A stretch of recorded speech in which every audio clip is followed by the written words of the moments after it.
Hello and welcome to Miss Charlotte Astrology. I'm Miss Charlotte, a full-time working astrologer, and on this channel I analyze the astrological charts of public figures, very often celebrities. And today I will be taking a look at the Synastry chart of one of the most iconic, legendary power couples of the 20th and 21st century, the Beckhams, made up of Victoria Beckham, formerly known as Victoria Adams, Posh Spice of the Spice Girls, and her husband, football star David Beckham.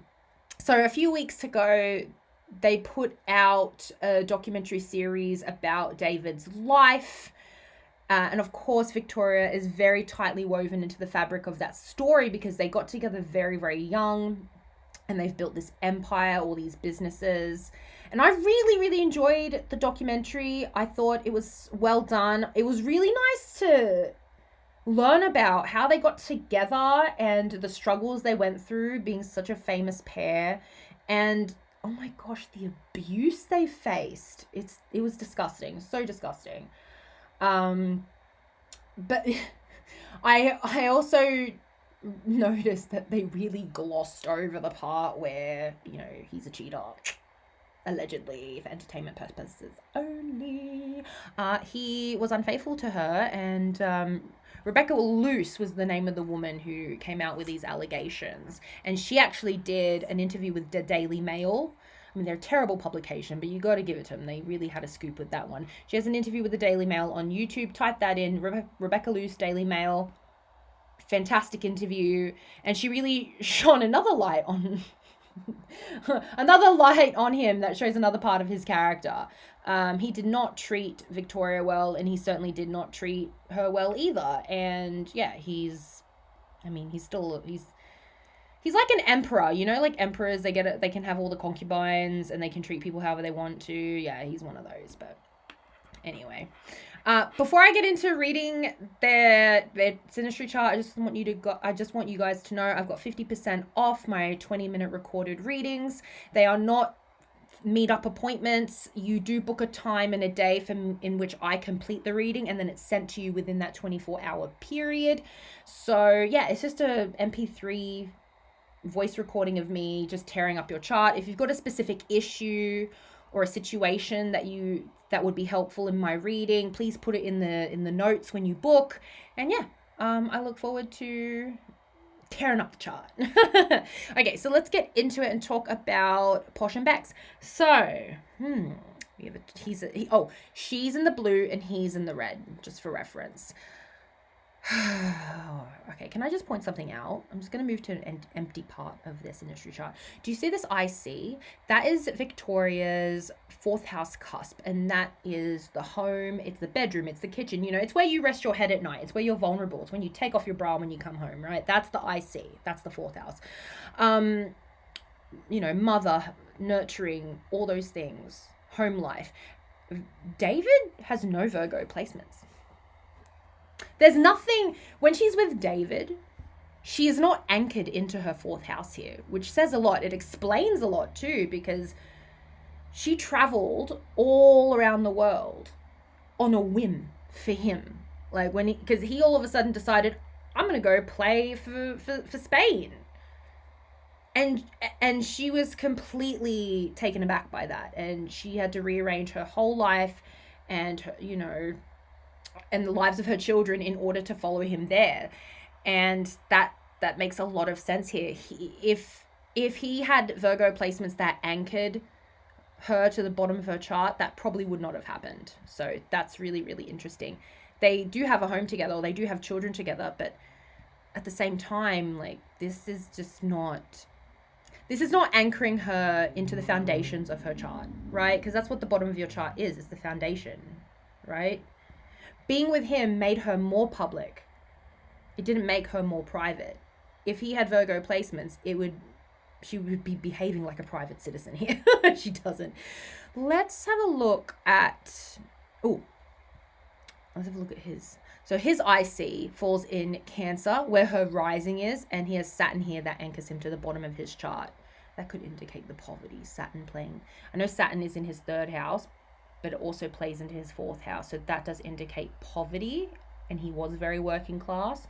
Her rising her ascendant is in the same sign as his IC. So she anchors him into a home, but he doesn't anchor her into a home.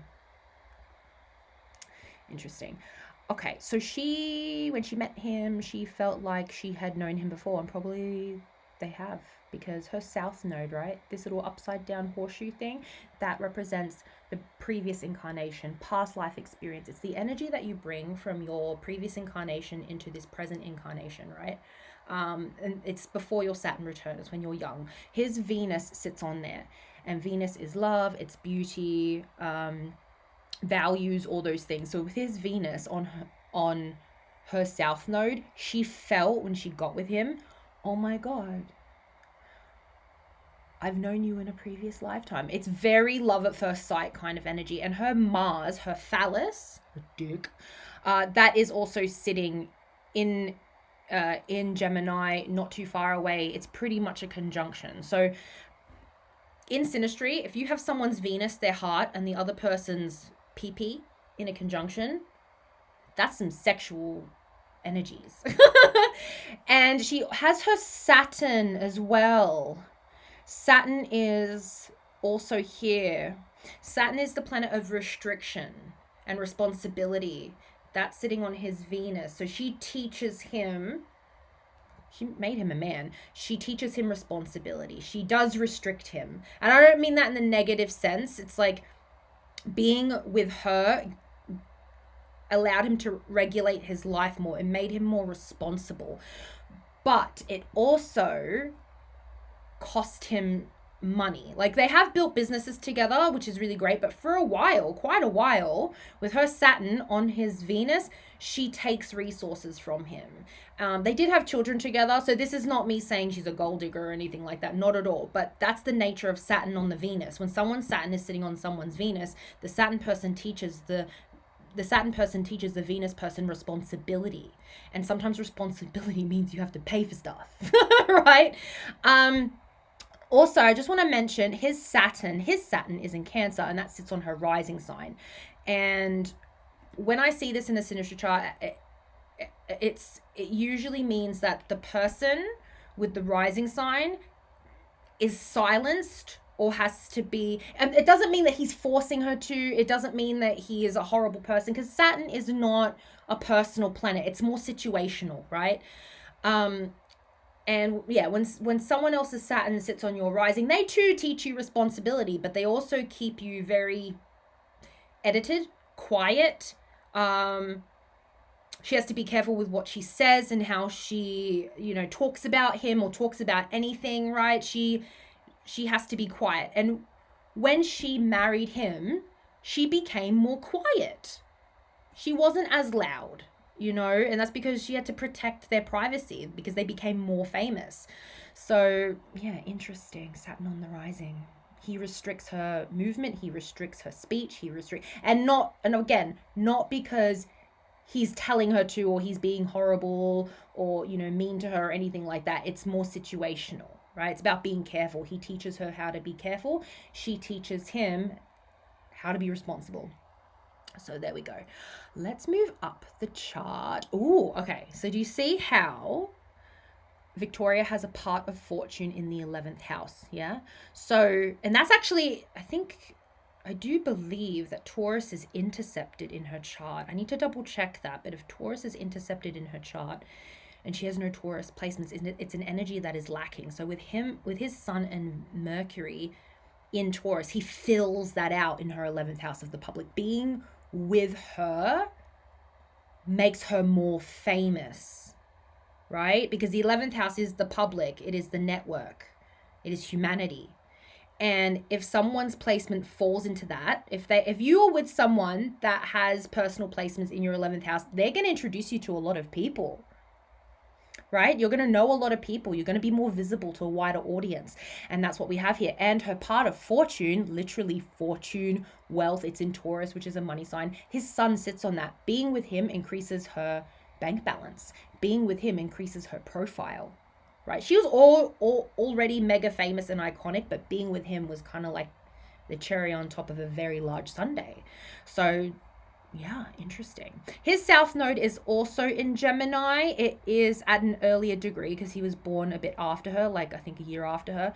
So his south node is by Juno, which is the marriage.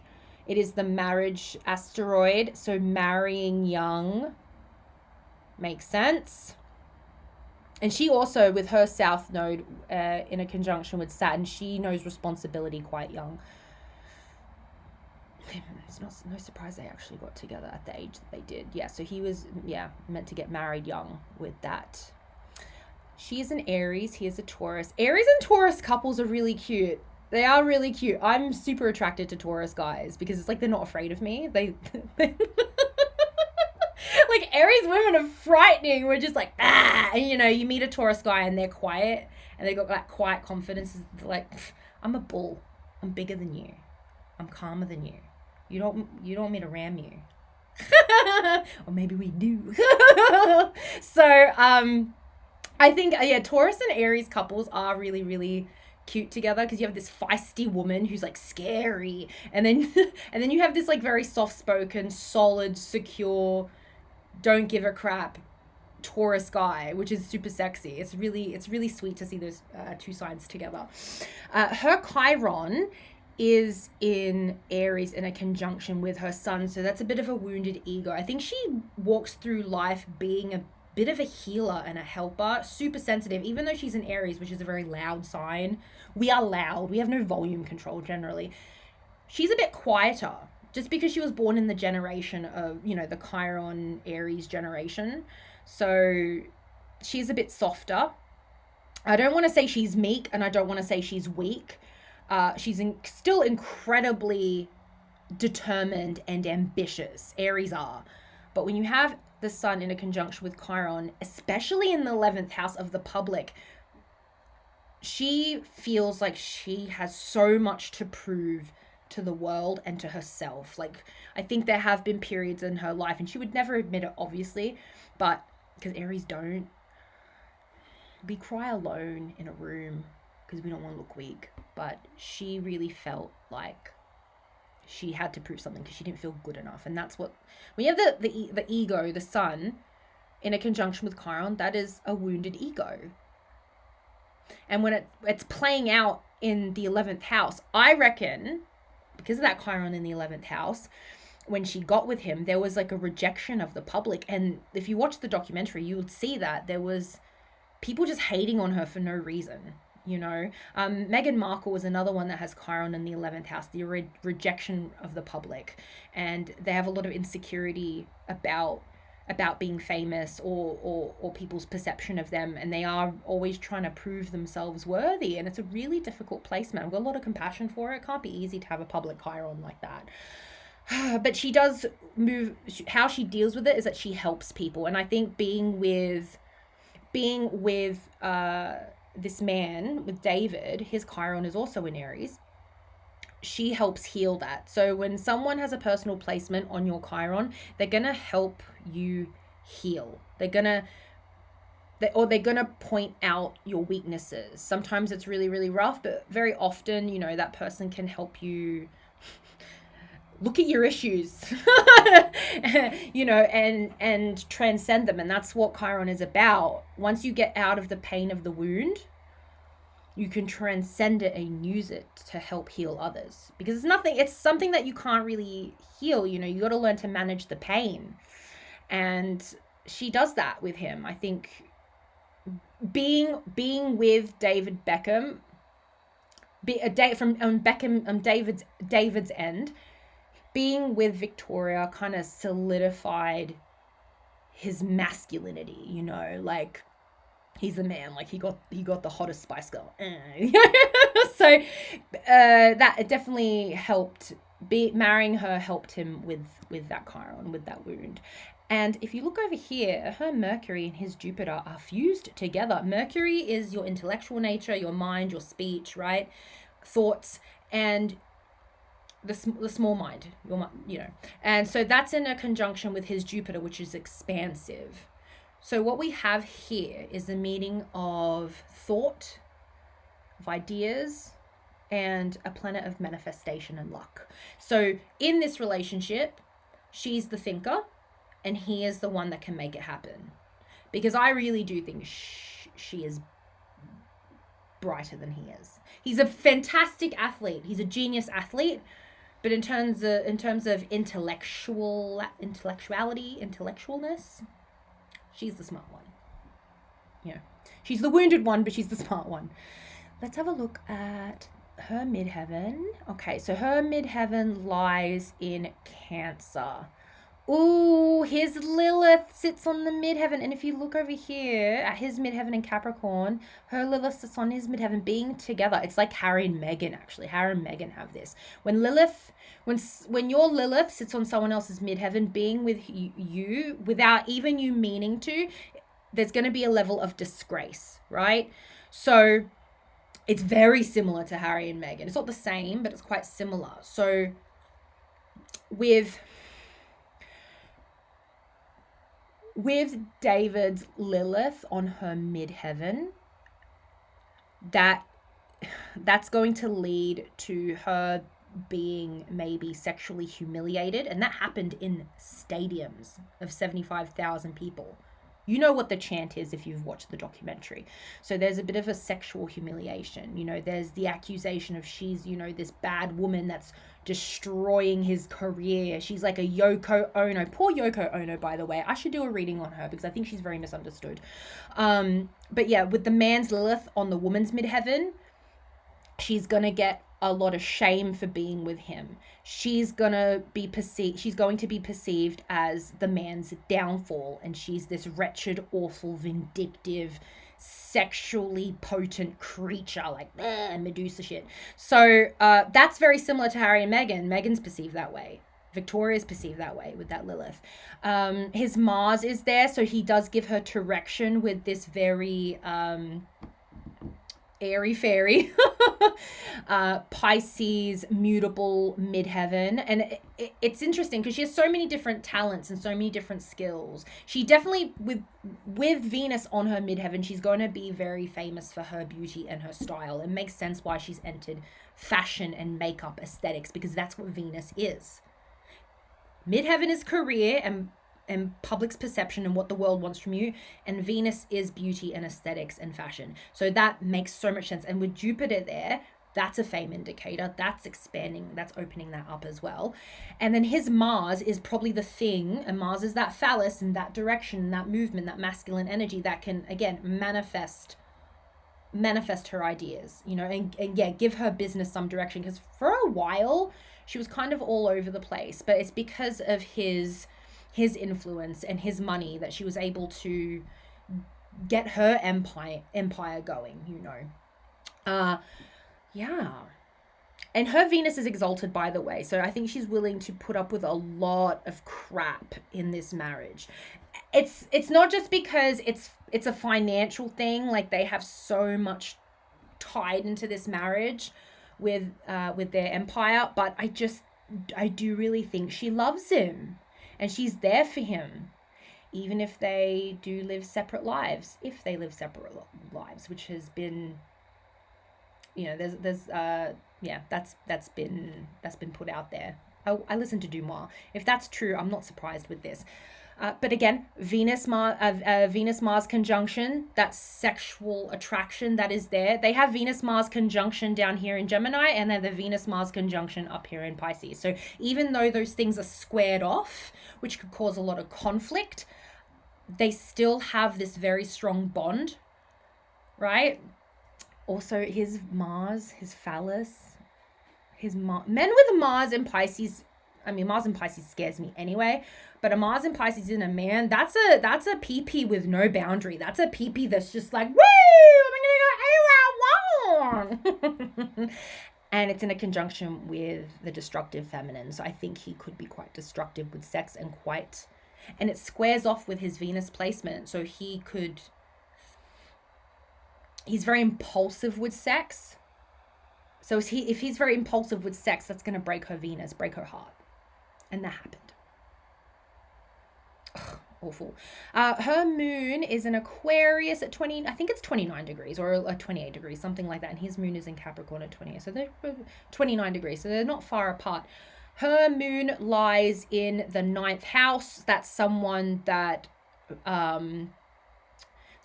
is probably going to live overseas in their life or live far away from when they are born. Or it's also someone that wants to get out of their small town. Remember, the moon rules the 4th house. Why is her moon in Aquarius in an unstable sign and very far away from the 4th house, which it rules? Why does she have so much trouble at home? I know she was very privileged growing up and she had like a lot of money growing up, but why did she feel so just disconnected from her family or from her mother? Because I think I'm not saying that her family don't love her. I'm not suggesting that. From what I've observed, that she's quite tight with her family, like they're good with her family, but for some reason she just felt like she never really belonged in that hometown, and she always felt like, ugh, I don't really want to be a housewife. I don't really want to, you know what I mean?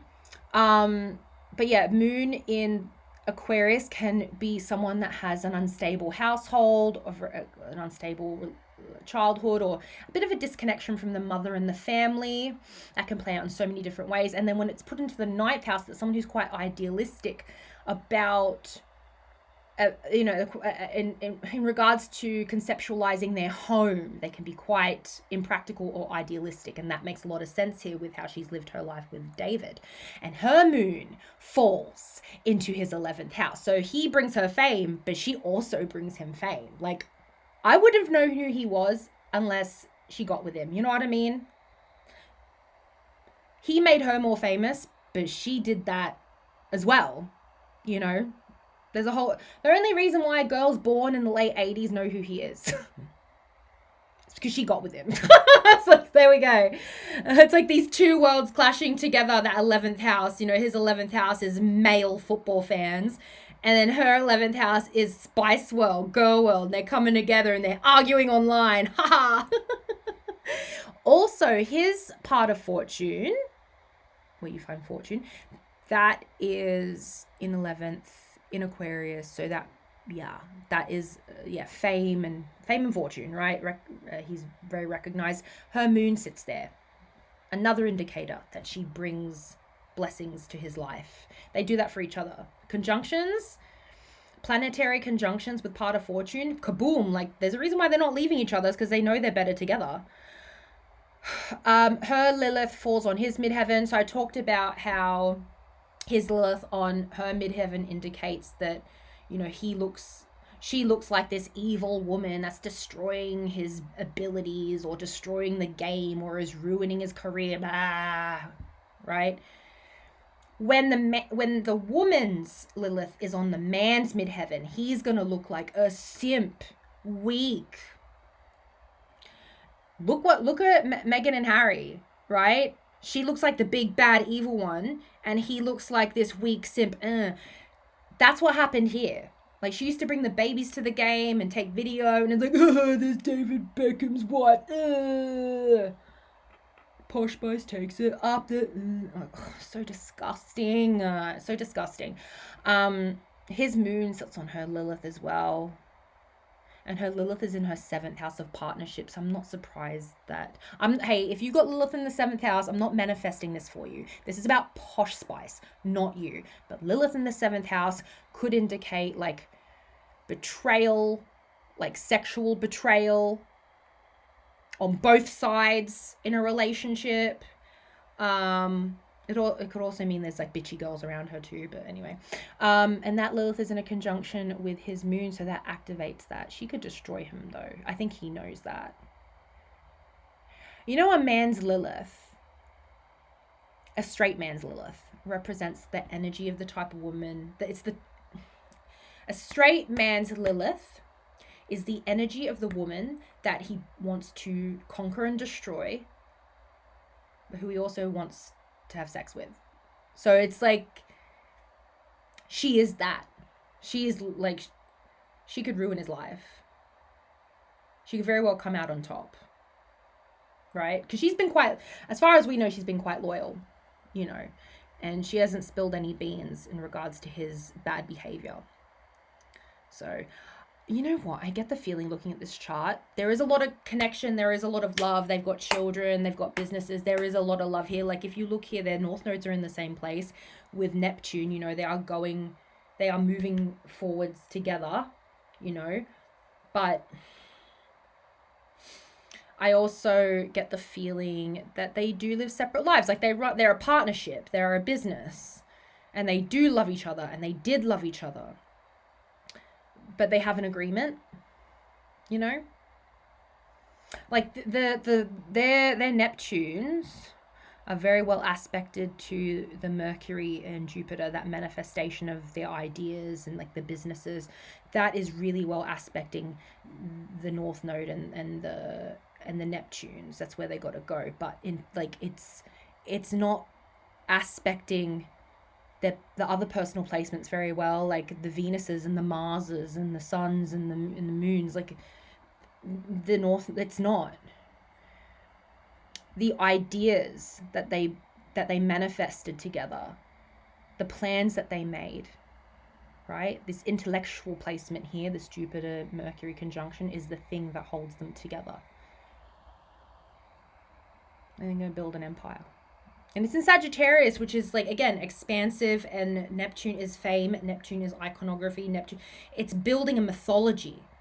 That's what Neptune's about. It's about mythology. It is spirituality and but we're talking about human beings here that are real, that are not sacred figures. But what they're building is this mythology, is this fairy story. Behind the scenes, I really do think they live semi-separate lives. Like they see each other every 3 to 6 months. You know, like they take family vacations together, you know, like I think they do raise their kids very well, and, you know, they keep up appearances. But, you know, if they're living, you know, 3 to 6, like if they're living apart 3 to 6 months out of the year, then they probably both have boo things on the side. Her North Node is in the 6th house of work. Yeah, is in the 6th house of work. So she's building that empire. His North Node is in a conjunction with his descendant in Scorpio, learning how to cooperate and work with others. Plays into his 8th house. He's leaving a legacy. They both are, but he's really leaving, like him starting up these new football leagues and the such. That makes a lot of sense. Like when he passes away, that's going to be established. I think he has it in America. So I feel like he's really going to push the football culture in America, and that's the thing he's going to leave behind when he passes away. Interesting. And she's just a fashion icon and a Spice Girl. So yeah, that's her legacy, and a pretty damn good one. All right, guys. I hope you enjoyed that. Oh, this was a long one, 28 minutes. Here we go. Yeah, guys, below I've got links there. If you want to join my Substack, it's there. I also have courses available if you want to learn how to read some charts. And thank you for tuning in today. I appreciate you all. Bye.